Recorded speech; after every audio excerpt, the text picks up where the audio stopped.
Assalamualaikum warahmatullahi wabarakatuh. Kami dari Universitas Widyatama, kelas B, reguler B2, kelompok 3. Nama saya Fazza Milatina Taufik. Nama saya Mega Medina. Nama saya Rifki Gilar Fauzi. Nama saya Prayudanata Permana. Dan nama saya Yogi Akbar. Untuk memenuhi tugas perancangan sistem kerja dan ergonomi, kami dari kelompok 3 akan mempresentasikan hasil penelitian kami, yaitu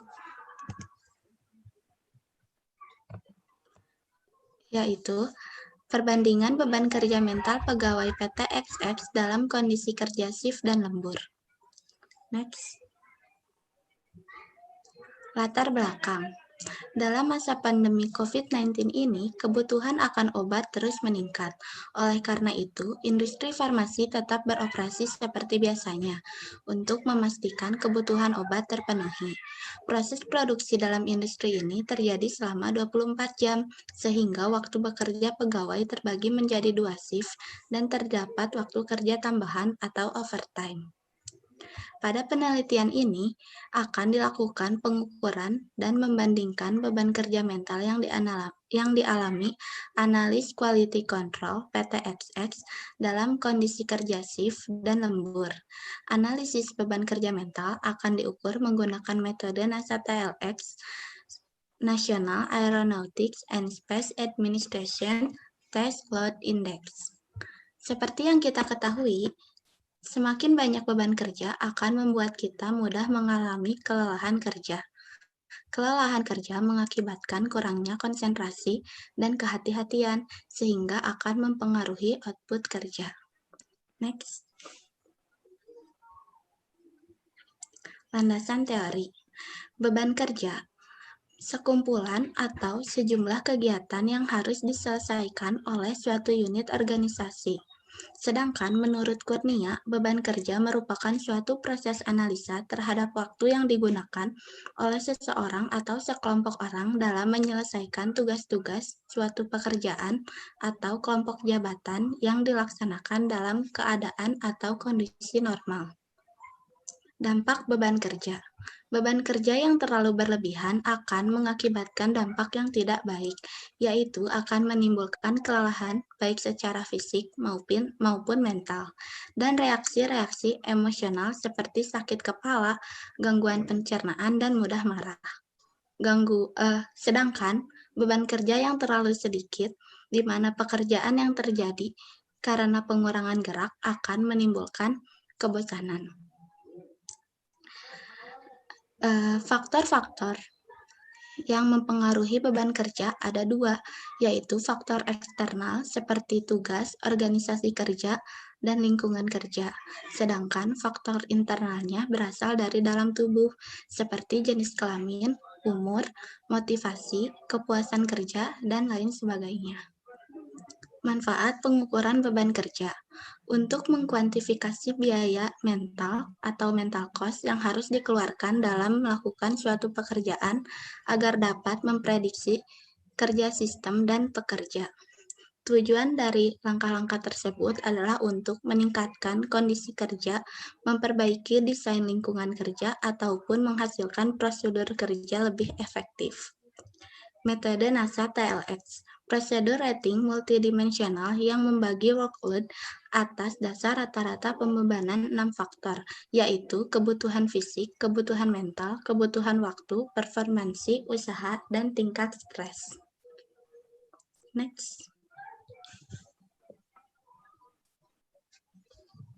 Selanjutnya, kita akan membahas mengenai tujuan dan manfaat dari penelitian kali ini.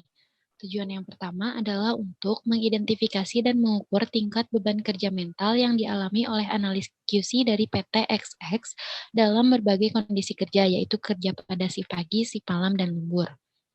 Setelah kita melakukan identifikasi, selanjutnya kita bandingkan beban kerja mental yang dialami oleh analis QC tersebut pada saat bekerja shift pagi, shift malam, dan lembur. Manfaat.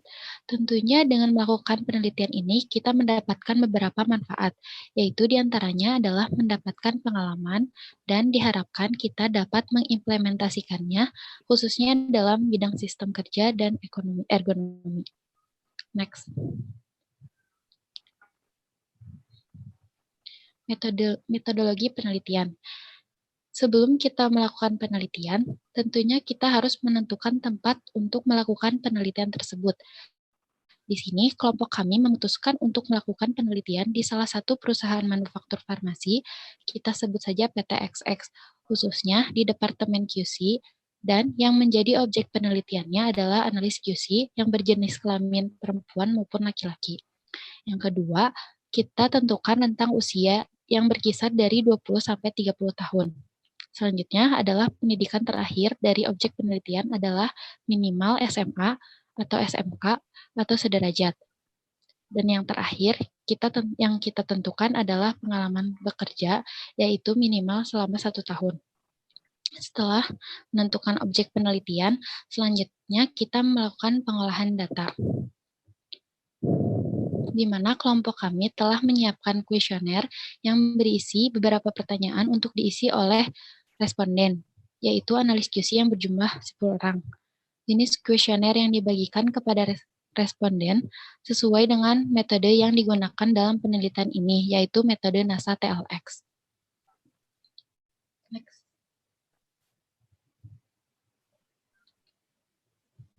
Setelah melakukan pengumpulan data, maka kita lakukan pengolahan data. Langkah-langkah yang harus dilakukan untuk mendapatkan beban kerja mental adalah sebagai berikut. Yang pertama adalah menghitung produk. Produk diperoleh dengan cara mengalihkan rating dengan bobot faktor untuk masing-masing deskriptor. Yang kedua adalah menghitung weight workload atau WWL. Untuk mendapatkan nilai WWL dapat dilakukan dengan cara menjumlahkan ke 6 nilai produk. Yang ketiga adalah menghitung rata-rata WWL. Untuk mendapatkan nilai rata-rata WWL dapat dilakukan dengan cara membagi WWL dengan bobot total. Yang keempat adalah interpretasi nilai skor. Dalam metode NASA TLX, skor beban kerja yang didapatkan terbagi menjadi 3 bagian, yaitu nilai skor lebih dari 80, nilai skor 50-80, dan nilai skor kurang dari 50. Analisis dan hasil penelitian. Analisis dilakukan setelah didapat hasil pembobotan dalam setiap kondisi kerja dan juga nilai skor rating yang telah diisi oleh responden. Skor akhir pengukuran beban kerja mental dengan metode NASA TLX berupa rata-rata nilai beban mental responden pada setiap shift-nya. Setelah skor akhir beban kerja mental didapatkan, langkah selanjutnya adalah memasukkan analisis hasil perbandingan untuk mengetahui apakah terdapat perbedaan beban kerja mental dalam berbagai kondisi kerja. Kemudian, diberikan rekomendasi yang dapat dilakukan oleh perusahaan untuk mengurangi beban kerja mental PTFF.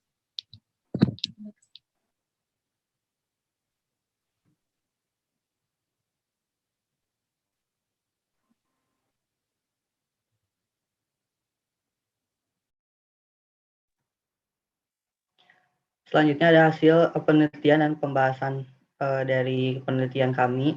Pertama, pengumpulan data kami lakukan dengan dua cara, yaitu ada penyebaran kuesioner, data pembobotan. Yang kedua ada penyebaran kuesioner untuk menentukan rating dari setiap indikator NASA TLX ini. Seperti bisa dilihat di sini ada beberapa indikator dan pembobotan dilakukan dengan cara membandingkan antara satu indikator dengan indikator lainnya. Next. Kemudian yang kedua adalah mengumpulkan data rating responden, di mana responden diberikan pertanyaan, kemudian harus memberikan rating yang sesuai dengan keadaan atau kondisi mereka saat sedang bekerja. Dan kuesioner ini dilakukan atau disebarkan untuk 10 responden. Oke. Saya selanjutnya akan menjelaskan bagaimana cara mengolah data.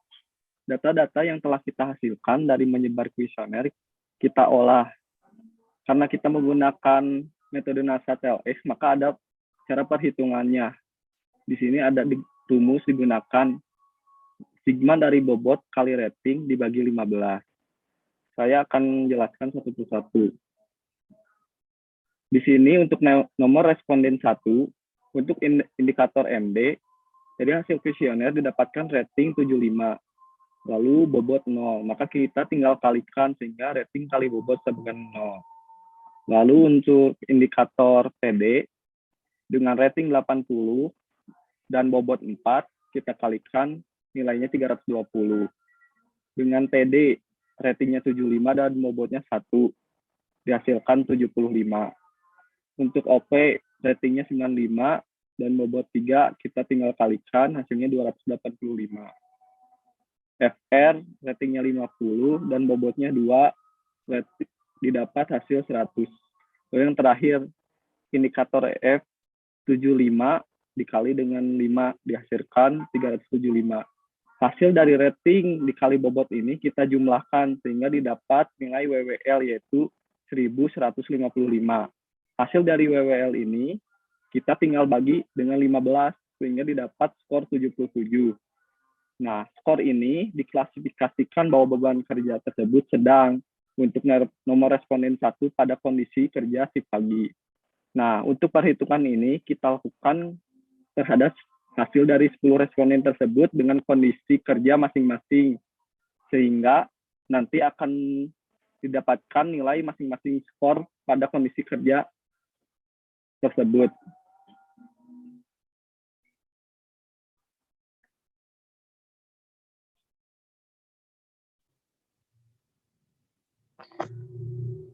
Nah, selanjutnya, ketika hasil pengolahan data telah didapat, kita melakukan analisis terhadap klasifikasi beban kerja mental dalam 3 kondisi. Yang pertama, dalam kondisi shift pagi. Kita bisa lihat di sini, terdapat 7 orang atau 70% analis QC memiliki beban kerja mental yang sedang. Dan 30% atau 3 orang analis QC memiliki beban kerja yang sangat berat. Selanjutnya, dalam kondisi shift malam, kita bisa lihat di sini, terdapat 70% atau 7 orang analis QC memiliki beban kerja mental yang sedang, dan 3 orang analis QC atau 30% analis QC memiliki beban kerja yang berat. Nah, terakhir, dalam kondisi lembur. Di sini kita bisa lihat terdapat 60% atau 6 orang analis QC memiliki beban kerja sedang, lalu 2 orang atau 20% analis QC memiliki beban kerja yang berat, dan 1 orang atau 10% analis QC memiliki beban kerja yang sangat berat. Next.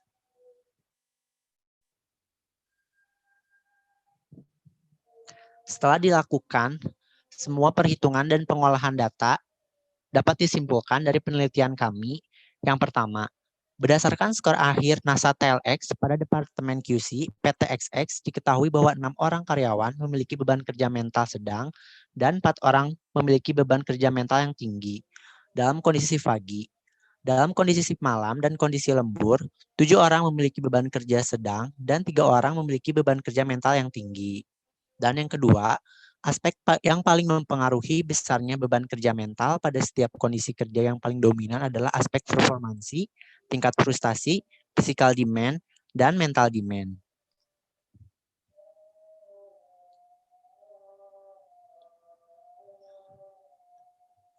Nah, sekian presentasi dari penelitian kami. Mohon maaf bila ada salah-salah kata. Wassalamualaikum warahmatullahi wabarakatuh.